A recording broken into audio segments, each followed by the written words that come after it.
The early morning wind swept through the valley, carrying red dust and the dry scent of dead grass. Elias Ward tightened the reins, his silver-gray eyes narrowing beneath deep-set lines as his grandfather's old wooden cabin came into view, abandoned for years. The bank had taken the ranch. The cattle were all gone. Everything his family once owned had vanished. Everything except this cabin where he used to run and play as a boy. He had expected dust-covered floorboards and weeds growing through the steps. But what stood before Elias now was a sight so grim it stole the breath from his lungs. 6 Apache women hung limp from the wooden gate. Chill. Their dresses were torn and fluttering in the wind. Bare feet swinging cold in the air. Hair draped over faces bruised and purple from tight ropes burned into crude wooden boards nailed across their chests were the words. "This is Morrison's land." His horse reared, neighing in terror. Backing away from the stench of death. Elias clenched his jaw. Around these parts, from saloon whispers to the stagecoach stop outside town, everyone muttered the same thing. "Cross Morrison and you'll pay for it in blood." Now the proof was swaying right in front of his childhood home. But then Elias saw it. A faint twitch in the finger of a dark-haired woman. A sharp shallow breath, barely more than a dying ember. Some of them were still alive. He dropped from the saddle, his boots landing heavy on the cold dirt. His rough, calloused hand trembled as it reached for the rope. Elias knew exactly what it meant. Cutting that rope would cost him. Morrison would not forgive this. Now, if it were you, would you choose to save these women? Let me know in the comments. The blade in Elias's hand flashed as he slashed through the rope. The limp body dropped and he rushed to catch it. The woman's form was feather-like, cold as if pulled from a grave. Yet a faint pulse still beat at her neck. He laid her gently on the ground, then moved quickly to the others. One by one, he cut them down. 6 broken bodies now lay stretched out before the cabin gate. Their breaths were thin, barely clinging to the air. Elias dragged each woman to the porch. The wooden door creaked open. Inside, the old cabin left behind by his grandfather was thick with dust. Cobwebs strung across every corner. Only 4 faded walls and the scent of rotting wood remained. And yet in that moment it became a sanctuary for 6 lives trembling on the edge of death. Elias lit a fire. The flame flickered weakly at first, casting a soft glow over exhausted faces. These were not nameless women. Each one carried a story, a strength all her own. The first, Nara, had long black hair and sharp eyes. Even though her eyelids drooped with fatigue, a deep cut scarred her cheek, evidence of cruelty endured, but her gaze still burned like hot coals. Beside her was the youngest, frail in frame, her hand gently clutched to her chest. Though her breath came in painful gasps, her white eyes still held life, fragile but unyielding. Next came Tala, tall and broad-shouldered. She had clearly taken the worst of the beatings, but there was power in her presence, a quiet, grounded strength, like a pillar that refused to fall. Ween sat propped against the wall, her eyes deep and calm. Her posture was unmistakable. This was a woman of wisdom and composure, even as her body trembled. Then there was Ioka, the eldest. Her hair was stray with silver. She tended to the others, adjusting cloth, gently brushing the blood-matted hair from Ian's forehead. In the flickering firelight, she looked like a mother watching over her children. Last was Kiona, her hair a rare red, her eyes burning blue. Though her lips were cracked and blood clung to the corners of her mouth, a crooked smirk still played. There, defiant, daring death itself. Elias sat across from them in silence, watching in the firelight. His grandfather's voice echoed in memory. "Land ain't just bought with money, Elias. You keep it with blood." Now the cabin was no longer just a last refuge for a beaten man. It had become a foxhole, and these 6 Apache women, though battered and broken, were flames not yet extinguished. Elias understood. By saving them, he had bound his fate to a road with no way back. The fire crackled softly, its smoke curling up through the gaps in the rotted roof. The 6 women lay close together, their breathing steadier now, yet their eyes still shimmered with light in the darkness. Elias poured water from the canteen, offering it to each of them in turn. They drank as if swallowing life itself, lips cracked, hands trembling. The first voice to break the silence came from Nara, the woman with the black hair. Her neck still bore the red bruises of the noose, but her voice was sharp, steady. "Do not leave us behind. Outlaws met her gaze. It was not just a plea. It was a command, a will to survive. He gave a small nod, pressed the canteen into her hands, and moved to the next. Kiona, the red-haired one, let out a dry sandpaper laugh. You know something. Morrison took this land not long after your grandfather died. Anyone who's dared step foot on it since paid the price. And now here you are, Elias said. Nothing. He clenched his fists. His silver eyes stayed fixed on the flickering flames. In his mind, a voice whispered, if you ride away now, you might live. But what kind of life is it? Watching others die and doing nothing. Violet, the quiet one, her eyes deep as old wells, reached inside her torn shirt and pulled out a bundle of blood-stained letters. She laid them gently on the wooden floor, her voice no louder than wine slipping through a door frame. These are what he cannot deny. Letters from Morrison, orders to his men, notes to officials, bribes to the sheriff, everything. He thought if he killed us, the truth would die, too. But these survived. Elias leaned over. The handwriting was crude, the signature sloppy, the ink smudged, but the stench of greed and murder clung to every word. His hands trembled. Blood thundered in his chest. Ioka, the eldest, carefully draped a ragged blanket over Ayen's small shoulders. Then she turned to Elias, her voice calm, but unshakable. You cut those ropes. You're not an outsider anymore. In that moment, Elias understood fate had sealed itself. He had not come back to his grandfather's cabin just to find shelter after losing everything.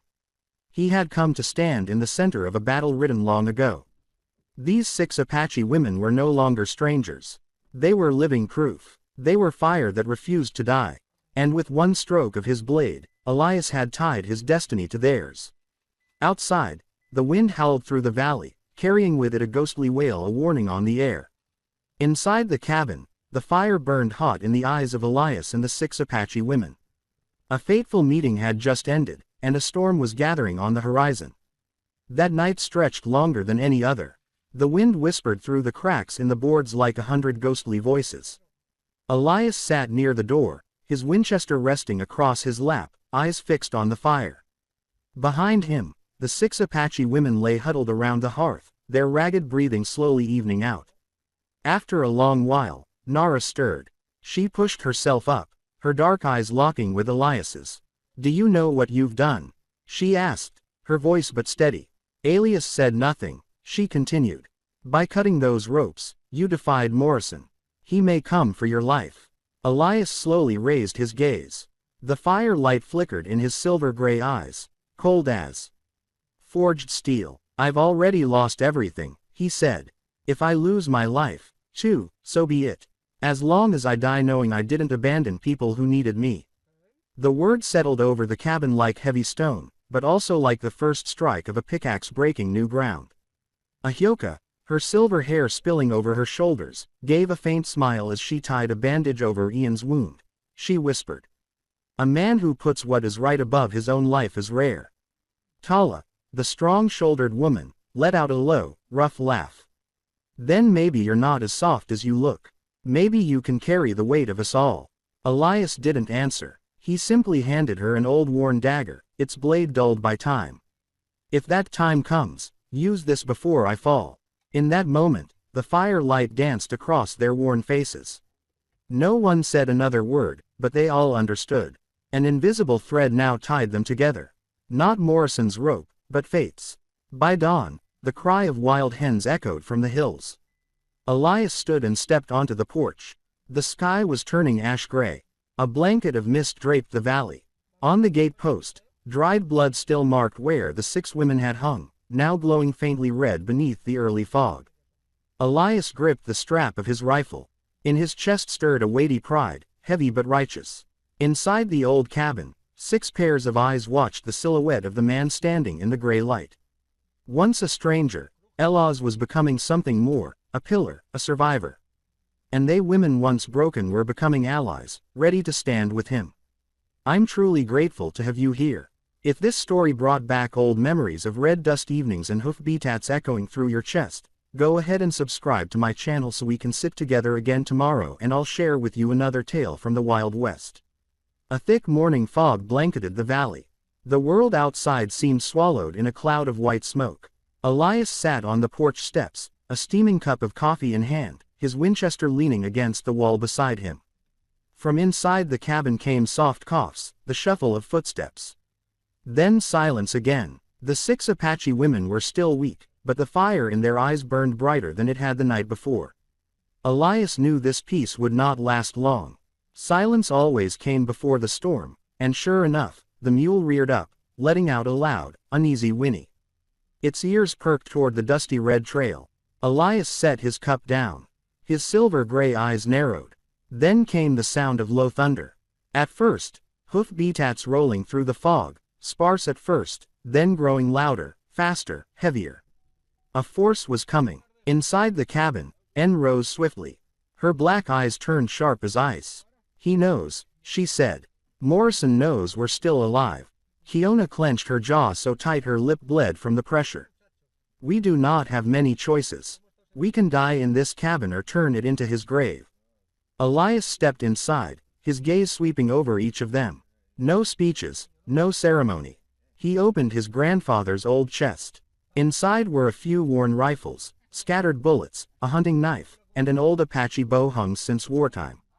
He handed them out. One by one, Ruby took the Colt, her hands trembling, but her eyes fierce. Tala tucked the knife into her belt, gripping the hilt like she meant to snap bone with it. Violet claimed the bow. Pulling the string taut, it let out a sharp, tense twang like fate about to snap. Auka quietly loaded a battered musket, her face solemn as a mother shielding her children trembled, but Elias gently placed a small knife in her hand and whispered, "Not be afraid, hold on to it." In that moment the old cabin became a fortress. Every wooden wall, every window crack turned into a firing slit. The fire in the hearth flared, highlighting the faces of 7 people ready to stand against a pack of wolves. Outside, the hoofbeats drew closer, shaking the earth. Then came the glow of torches through the mist, lighting twisted, brutal faces. Laughter and shouts echoed like the song of death. Morrison had not come with a handful of thugs. He had brought an army, armed to the teeth, surrounding the cabin on 3 sides. Elias drew a deep breath. His voice was rough, but steady. "This is no longer an abandoned home. This is a stronghold. If we fall, then we fall as free people." Their eyes met, fierce and silent. The heavy breaths of 7 hearts beat in time with the pounding hooves outside. Every second stretched tight as wire. The cabin door rattled under the pressure. The storm had arrived. The pounding of hooves shook the ground. Over 24 of Morrison's riders surrounded the cabin, torches blazing, casting flickering light over savage faces. Morrison sat tall atop a black horse, his long coat flaring in the wind, his eyes gleaming with the arrogance of a man who believed he held the law in his hands. "Ward," his voice rang out like a judge pronouncing sentence. "Hand them over. This cabin isn't yours. You cut them down last night. What? You got a death wish?" Elias stood firm on the porch, Winchester in hand. His voice was rough but solid as stone. "This cabin belonged to my grandfather. His blood still soaks the wood. If you want it, Morrison, you'll have to step over my body." Mocking laughter erupted. Then a gunshot ripped through the air. The bullet slammed into the wooden post inches from Elias's head. The battle had begun. Gunfire roared. The cabin shook under the barrage. Windows shattered. Splinters flew. Ruby screamed and fired, dropping a man scrambling onto the porch. Tala roared, slashing down another as he burst through the door. I trembled, but when a shadow lunged at her, she drove her knife into his arm. It was enough. Elias spun and shot the man down. Violet crouched in the shadows, silent, steady. Her bow creaked, then snapped. The arrow struck a man dead in the chest. He fell without a sound. Ahioka, despite her age, calmly loaded the old musket. She fired. The blast echoed like thunder. A rider toppled from his horse, crashing to the ground. Morrison cracked his whip, shouting for his men to press forward. Torches hurled onto the cabin's roof. Smoke curled thick into the sky. The whole house groaned as if ready to become a bonfire. Elias hit the floor, reloading round after round. Each shot found its mark, but a bullet grazed his shoulder. Hot blood soaked his shirt. Kiona rushed in, fired twice with her Colt, then pulled Elias back to his feet. Her eyes blazed, red hair wild in the firelight, like flame itself. Screams, horses shrieking, gunfire like war drums. The tiny cabin was now the eye of a storm made of blood and flame. Though each fought like a starving wolf, they were tiring. Ammo was running low. The wooden walls were riddled with holes. Smoke was choking the air. Morrison rode closer, his voice booming through the chaos. "You're nothing but insects. Your deaths will remind this land who holds the power." Elias dropped to his knees on the porch, clutching his Winchester, 3 bullets left. Sweat and blood streamed down his face. His vision blurred, but his spirit held firm. Inside the cabin, 6 pairs of eyes locked onto him. Not one flinched. Smoke poured in. Fire licked the roof. And in that moment, it felt as if the whole world held its breath, waiting to see if death would consume them all. The cabin burned like a torch in the night. Ammunition nearly gone. Smoke choking every breath. Elias and the 6 Apache women pressed close together. Each breath was ragged. Each heartbeat felt like the last. Morrison circled on horseback, his cold laughter echoing in the smoke and flame. "You think you can stand against me?" he bellowed. "After tonight, no one in this town will dare defy me again." Elias pushed off the floor, trying to rise. Blood blurred his vision, but his gaze was sharp as a blade. He raised his Winchester, pulled the trigger. Boom! One man fell backward off his horse, but that was just one of dozens tightening the noose. Then, just as despair set in, the sound of a warhorn pierced the night. It rang across the hills like thunder. A second later, the ground trembled with the pounding of hooves. From the edge of the valley, hundreds of Apache riders appeared. Feathers danced in their hair. Spears and bows raised high. Their battle cries echoed through the mountains, shaking the heavens. The cavalry stormed down the slope like a tidal wave. Flaming arrows flew, striking Morrison's ranks. His men screamed, falling, breaking ranks, scattering. Through fire and smoke, the Apache surged forward like a flood. Nara leapt to her feet, voice cracking with emotion. "Our people, the tribe has come." Kiona shouted and fired her last cult round, laughing with smoke-blackened joy.